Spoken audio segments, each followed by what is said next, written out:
반갑습니다. 오늘도 새벽 돌베개에 나오신 모든 성도님들을 주님의 이름으로 환영합니다.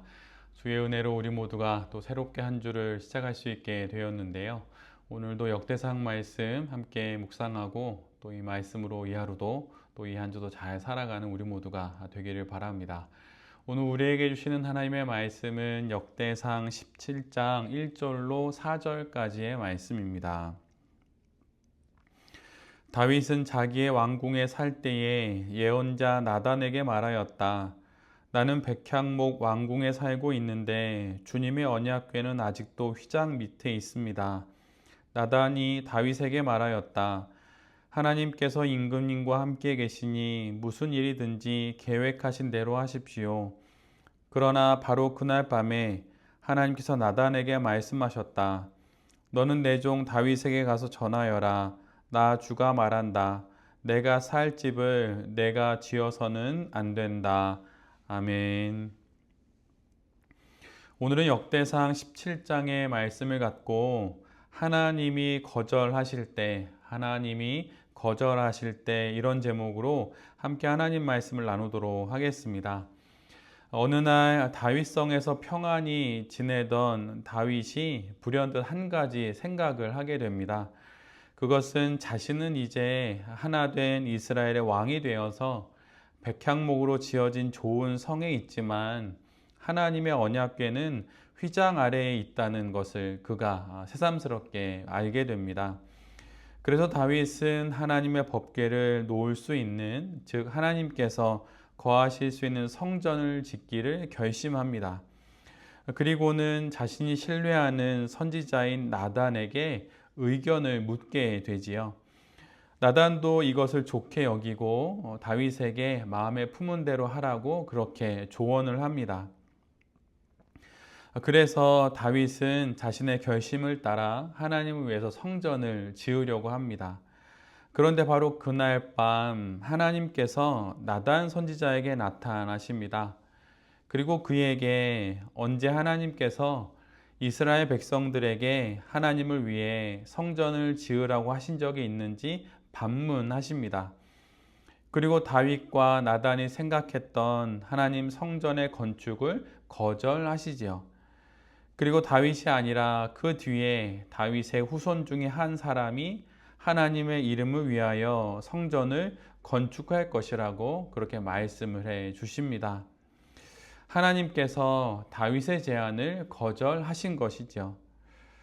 우리도 신앙생활을 하다 보면 선한 뜻으로 계획했던 일들이 이루어지지 않고 또 기도를 해도 아무런 응답이 없는 경우가 있고 또 그러면서 하나님의 거절을 받을 때가 있습니다.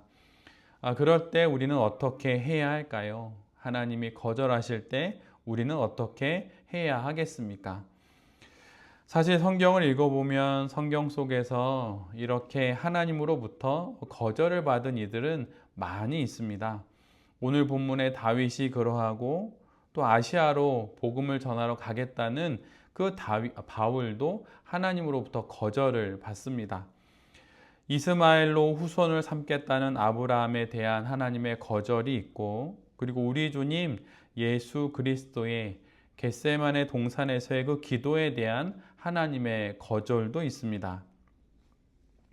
예수님을 포함한 그들 모두는 하나님의 뜻을 위해 인생을 포기하고 또는 직업을 바꾸고 떠나라면 떠나고 머물라면 머물면서 인생을 살았던 신실한 사람들입니다.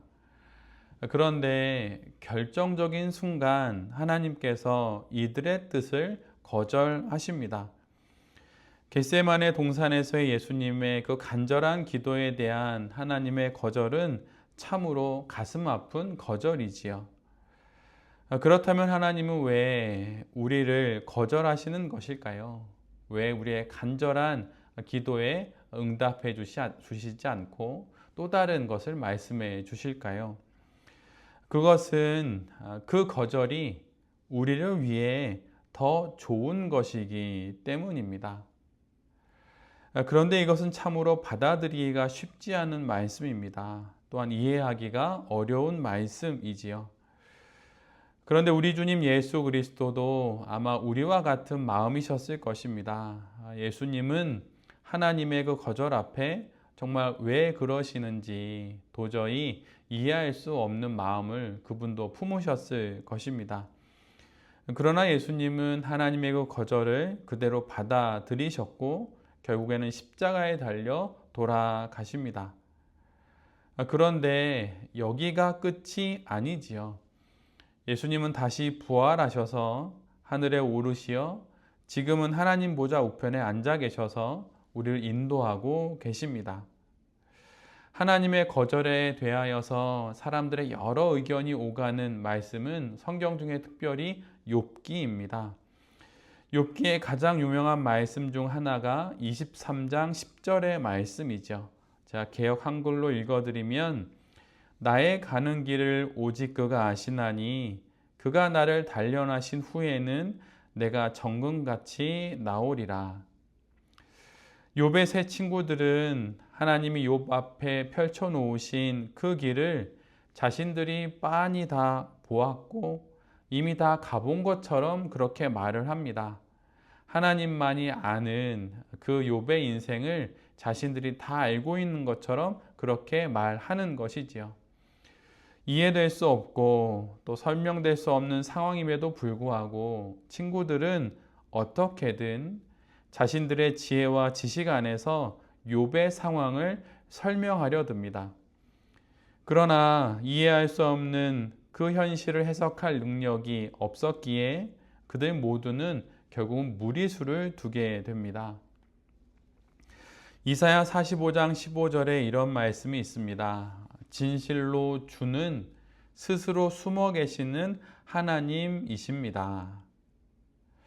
하나님은 이렇게 숨어 계신데 새 친구들은 마치 하나님을 다 본 것처럼 말하고 하나님의 길을 다 아는 것처럼 말합니다.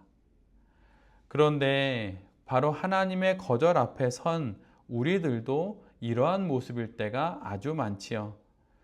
하나님이 나의 기도를 거절하셔서 내 인생이 망가졌다고, 하나님이 나의 간절한 기대와 소망을 거절하셔서 나의 인생은 이제 실패되었다고 그렇게 말합니다.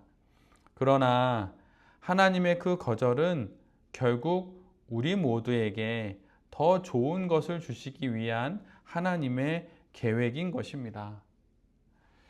우리는 우리가 살아가는 인생 속에서 여러 사건과 사연들을 만납니다. 그때 우리의 그릇 안에서 그 모든 것들이 해석되어질 때, 이해되어질 때 우리는 그때 비로소 안정감을 갖지요. 그러나 이 안정감을 무너뜨리는 이해할 수 없는 현실이 벌어지면 깜짝 놀랍니다. 그리고 허둥지둥 내 신앙의 그릇에 그 현실을 주워 담으려고 하지만 속수무책입니다. 하나님이 거절하실 때 우리는 이렇게 반응을 하게 되지요. 그러나 이 담아낼 수 없는 현실을 통해 결국 우리가 만나는 것은 이 모든 현실과 내 자신을 더 좋은 것으로 채우시는 더 크신 하나님이십니다. 그러기에 하나님의 거절 앞에 당황할 필요는 없습니다. 여전히 우리와 우리의 인생이 그분의 품 안에 있음을 기억하면서 그 시간을 잘 지나가면 되는 것입니다. 하나님이 거절하실 때 그분의 또 다른 더 좋은 계획이 있다고 하는 사실을 우리 모두가 잘 기억하며 인생의 수많은 사연과 사건들을 잘 지나가는 그런 지혜로운 성도가 되어야 할 것입니다.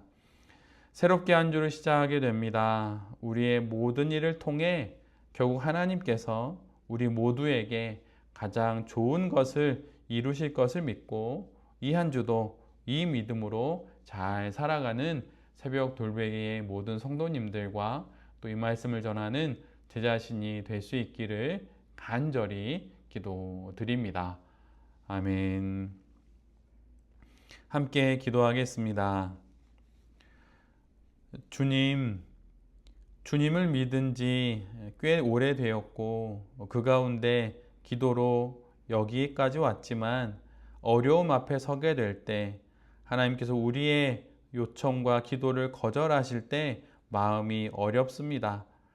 이해되지 않는 인생의 상황과 삶의 사건들 앞에서 하나님을 원망하지 않고 때론 답답하고 억울하고 때론 야속하게 느껴진다 하더라도 입을 꽉 깨물고 하나님의 그 신실하심을 믿고 수많은 시간들을 잘 지나가는 우리 모두가 되게 하여 주시옵소서.